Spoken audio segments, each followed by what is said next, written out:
Mr. Speaker. Mr. Speaker, the timing of the actions stemming from the November 2013 correspondence between the former Deputy Premier and the Privacy Commissioner isn't adding up.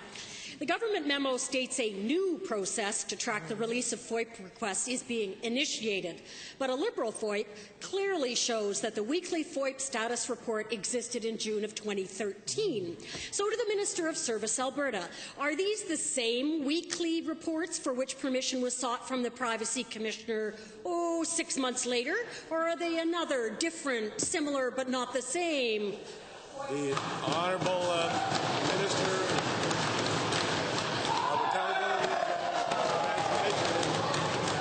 Mr. Speaker, this government is delivering unprecedented transparency.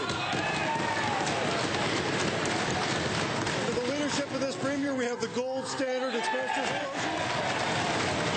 We have the gold standard salary and severance disclosure. And we are conducting a review of the Freedom of Information and Protection of Privacy Act. That review has been underway for some time. We've been talking to Albertans about ways to improve the Act. And we've consulted with media. We've consulted with opposition parties that participated. We believe that we are going to have an improved Act, and that work continues to be underway, Mr. Speaker.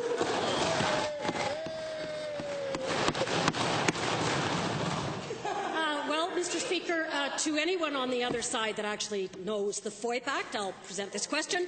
Given that the Privacy Commissioner memo explicitly warns against any action that would delay the FOIP requests, yet an Alberta Liberal FOIP shows the Deputy Minister of Executive Council ordering all the ministries to delay responding to the Liberal request for 30 days. So does that not violate the spirit and the letter of the FOIP Act? Absolutely. There we go. Mr. Speaker, once again, the member for Edmonton Centre is confused.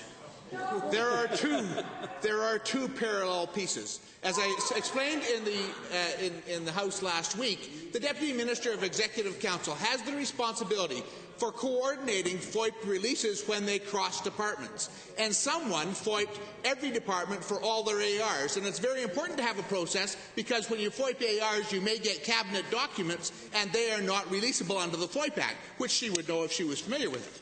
The other process, which the former Deputy Premier initiated with a memo, didn't actually commence because there was a cabinet shop. Thank you. The Honourable Member, second supplemental.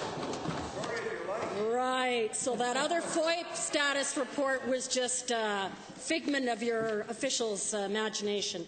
Okay, back to the Premier then. Now, since the Privacy Commissioner warns about potential interference by press secretaries, which are political animals, how is having a press secretary work out mitigating strategies for opposition members' FOIPs complying with Section 40 of the Act?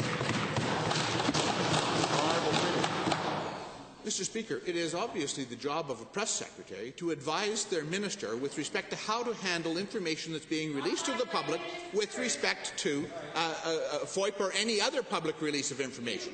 That is, in fact, their job. And in fact, we do not interfere with the release process, but we do need to know the information that's being released so that we can have mitigating or other strategies relative to the explanation of that information to the public. Because the public will know that the opposition never puts their information into any context that makes any sense.